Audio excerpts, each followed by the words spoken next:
Welcome in, guys. It's Brad with College SportsCast. We are here. College football is over.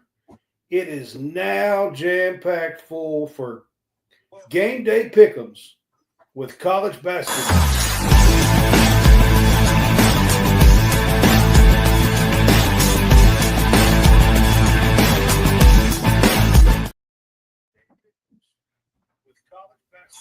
All right, guys, it's Brad with College SportsCast.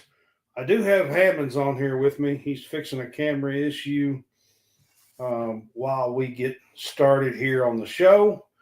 But I do have Hammonds here with me, and we are here to do week 22 of season 3.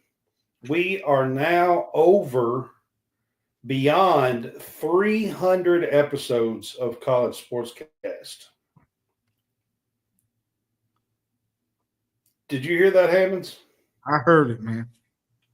We are now over 300 episodes. We're beyond it. We're like 305, something like that. But we are beyond 300 episodes. All right. If you're on Facebook, we just want to say thank you. We are growing tremendously on Facebook, trying to get there with a few of the other platforms as well. But if you're on Facebook, you can help support us by sending stars, or for a little bang for your buck, you can go 99 cents a month and subscribe to our Facebook page. It gives you a chat that is just for subscribers only, that I am try to be in at least once or twice daily, and posting things in there. And then you also get access to a subscribers page, and it's, again, only 99 cents a month. Both of these things help support us to earn money to continue to make content for you guys. What's up, Jonathan? He said, "There's Hammonds' ugly mug." Yep. Imagine that. Yeah, imagine that. All right, John. So I got to ask you, did you watch any of the LSU South Carolina game? Bits and pieces. It was a tightly contested game up until about third, fourth quarter. Yeah. North Carolina put the defense on them, man, and they just – That's what I wanted to say, man. Lord have mercy. They play some hella defense. They do. Darn State was a good coach. Man, so LSU averages over 91 points a game, and they struggled to hit 56. Kind of reminded me of Kentucky playing A&M the other day, where they struggled to get 55. But I'm going to tell you right now, man, gosh, they just put the clamp down on LSU. Yeah, it was fun to watch and an exciting brand of basketball, if that's what you like. Here's my thing, and I don't know, people don't realize this, but did you see when South Carolina made their run and took they had a couple of steals, took a 9-point lead there, and basically took control of the game? Did you see how rowdy that crowd was for the women's game? It's pretty intense for a women's game. It was intense, man. I'm telling you, it's South Carolina has one hell of a following for women's basketball. And it's intense. And, I mean, it sounded on TV. It was on ESPN tonight if you didn't get to watch it. But even on TV, it sounded like a game at Rupp Arena or at Duke basketball. I mean, honestly, that's what it sounded like. It was insane. All right. We are going to start with men's basketball. And we are going to start in Columbia, South Carolina, but this is with men's. This game is tomorrow. And I do use DraftKings for my spreads. There's one of these games I couldn't find a spread on for the men's, but the rest of them I think have spreads. The first one here, John, is Mississippi State is a 6.5-point favorite at South Carolina. Man, you look at South Carolina, I guess, and you think, goodness, they only lost to Auburn by what, 3 points? They led the whole game against Florida the other night. Against Florida at South Carolina. Yeah, that's 6.5 points. That's kind of big, really. And Florida hadn't even maybe led the entire game in the last 4 seconds. And it's mind-boggling to me that South Carolina is losing these top close games. Now, on the other side of the thing, you got Mississippi State. They've struggled at times in SEC play. They've dropped 3 of their last 4. Mississippi State's defense ain't as good this year as it was a year ago, I don't think. They gave up 81 or more points in their last 3 or 4 games. And South Carolina has a really good defense, too, that could possibly win this game. I think I'm going to take South Carolina to cover in this game. I don't like the Bulldogs on the road, especially the road games I've watched them in. They just don't look that great. Well, in South Carolina, man, Lamont Ferris always has these boys playing at home. They're tough. It's a tough place to go into. I just talked about how rowdy the crowd was on the women's side. It's a tough place to go into. And like you said, he does play great defense, and that's part of the reason why it's tough. And to add to your point, Josh Hubbard he's not played well, Brad, in the games that I've watched. He's not really done great. Now, they're good at home. That's expected because you play better at home. But the road games I watched, the Tennessee game, I think it was this past game, before that, before the Ole Miss game, they struggled on the road. So we got 2 on here that says the Auburn South game, Carolina to cover and South Carolina to win. So they didn't look great at Auburn. They didn't look great at Tennessee. And now they're going back on the road to South Carolina, a team that plays really good at home and is yet to kind of have that elusive win so far. I think Mississippi State wins this, but I'm going to take South Carolina to cover. I think that's exactly where I'm going. This spread looks too high to me. Since this is in Columbia, they just play too good there.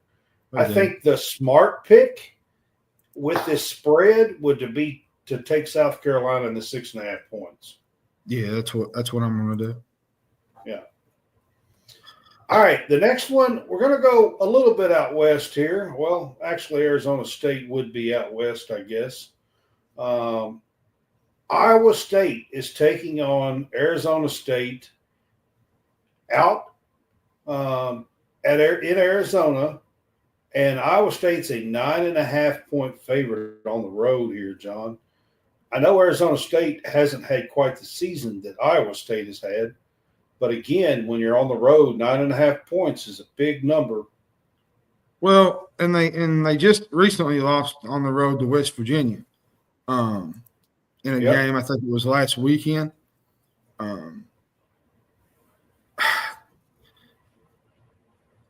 If you take those 2 games out where they lost to West Virginia, Iowa State's been dominant.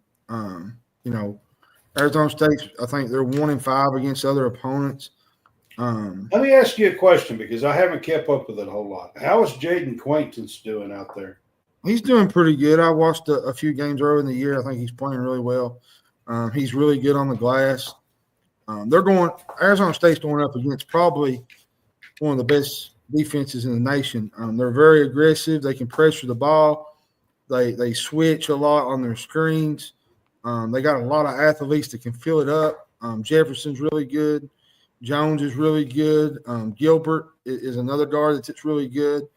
Iowa State's playing for a 1 seed right now, and they know that they got Arizona and Kansas coming up. I don't think they're going to lose focus here.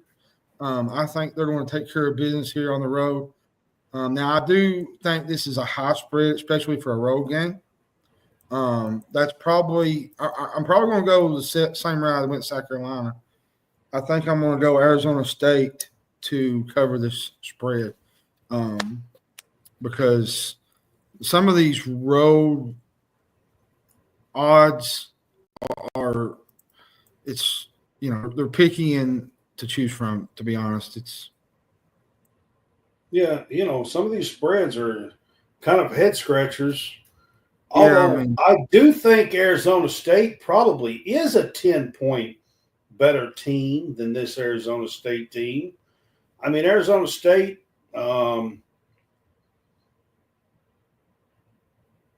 this is, they got Jaden Quaintance out there who committed to Kentucky with Calipari and is one of those kids that was committed to Calipari that really, when he left Kentucky, didn't really give Calipari much chance at Arkansas. And Quaintance took NIL money to go out to Arizona State. Took him a bag to Arizona State. He took a bag to go out to Arizona State and took the NIL money. And this is where I want to go with this is this. There are kids who worry about winning and going to a winning culture. And then there are kids who worry about money. I have a problem myself. I would rather a kid worry about winning and going to a school that is going to have that kind of culture to win ball games. Arizona State is a so-so team. I think they're 11-7 or something like that on the year. But they're in danger of missing the NCAA tournament. And as a kid like Jaden Quaintance that has all the talent in the world, he went out to a place for a bag of money that, to be quite honest with you, not a lot of people were even paying attention to. It's hard to stay relevant when you do that. Having said all that, and I had to put that in there and bring this up, I do think Iowa State is at least a 10-point better team than this Arizona State team. I know it's on the road, but I think I am going to take Iowa State in this game and lay the 9.5 points.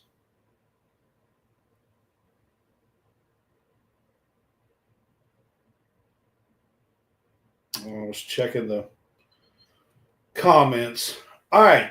The next one we're going to talk about, I put this one on here because it is a rivalry game that we don't see all the time. It's new to the SEC because Texas is in the SEC now.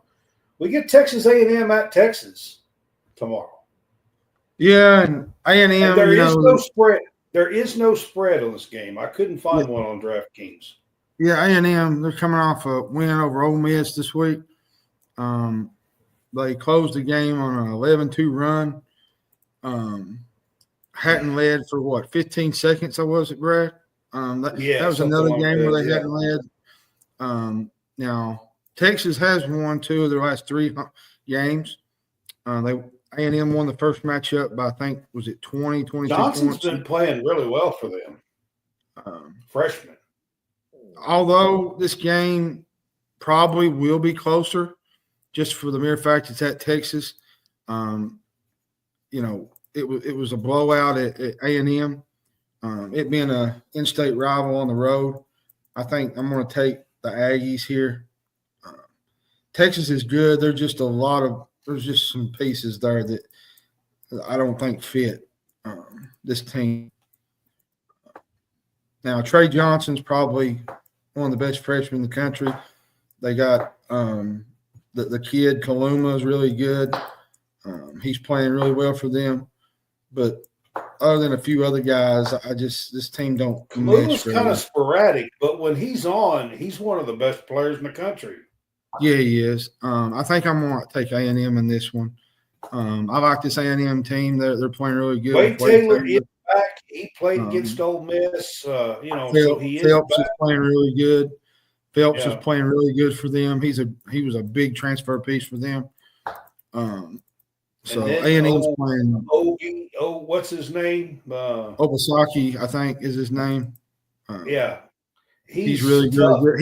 He was the one that actually had the game winner the other night. He hit the three Yeah, to win the he game. can get So to the lane. he's Yeah, really, really good. So I'm going to take A&M in this game. I like the Aggies here. I think I'm going to take Aggies too. I mean, I really do think that Texas has turned a corner. I mean, they've won a couple of games in the SEC now, but I like this Aggies team, and I like Buzz Williams. I'm not going to go against him. I wished I could have found a spread on this game, but I couldn't. So we'll just take it straight up with Texas A&M. The next game we're going to talk about is Georgia at Florida.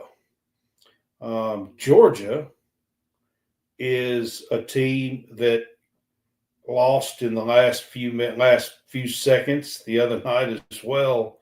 Now they get to go on the road, and Florida is a 10.5-point favorite at home.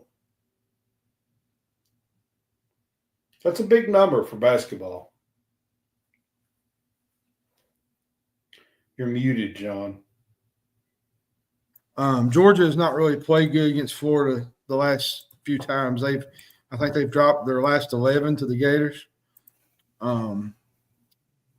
Georgia's issue is protecting the basketball. You saw that the other night with Arkansas. They loose balls. They couldn't hold on to the ball. Every time they drove, Arkansas took it away from them, seemed like. Now, the Gators have a really big rebound advantage in this game, which I think will lead to probably extra possessions for them.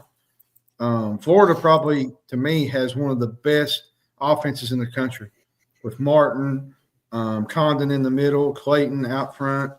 You put Richards out there. Aberdeen is really, really good. They're going to get their share of buckets here, Brad. And I think Georgia is going to be in for another game here where it's going to be tough to fight an uphill battle on the road. And I do think Georgia covers the spread, though. I still think it's pretty high, even at Florida, because I think we've seen a similar one against Missouri, and Missouri kind of took Florida. I actually don't think Florida has played well the last couple of games. No, I know they pulled it out the other night, but they haven't played good at home either. I mean, the Missouri lost. Then they struggled on the road against South Carolina. They haven't looked that great the last couple of games. So, but I think they win this game here. I think they take care of Georgia. But I think Georgia covers the spread. Do they put it together at home here against the Bulldogs? I mean, it is one of their main rivals, maybe the main rival. And you got the whole Mike White, former coach at Florida, going up against his old school. Mike White left Florida to go to Georgia. So you got all that as well. And I kind of like the job that Mike White has done. And one thing that we have not even mentioned here at College SportsCast is what is going on with the Florida coaching staff and some of these issues that's going on. But it doesn't seem to be affecting the season so far. But they have not played good the last couple of games. Do you think it has something to do with their coaching or coaches? Well, I mean, maybe it could be a distraction. I mean, I don't know. I mean, that's a lot to take in, especially as a head coach, because he had the accusations against him early in the year. Then you had the ones, I think it was last week, with Torian Green on the staff. So maybe a distraction thing there, which they have not. They've not really looked. There was times in the game the other night against South Carolina, Brad. They looked like a bubble team. They looked like a team that was just. I agree with you. They really have not played well. But in this game, I think they take care of business at home. They're good at the O-Dome. It's a tough environment to play in.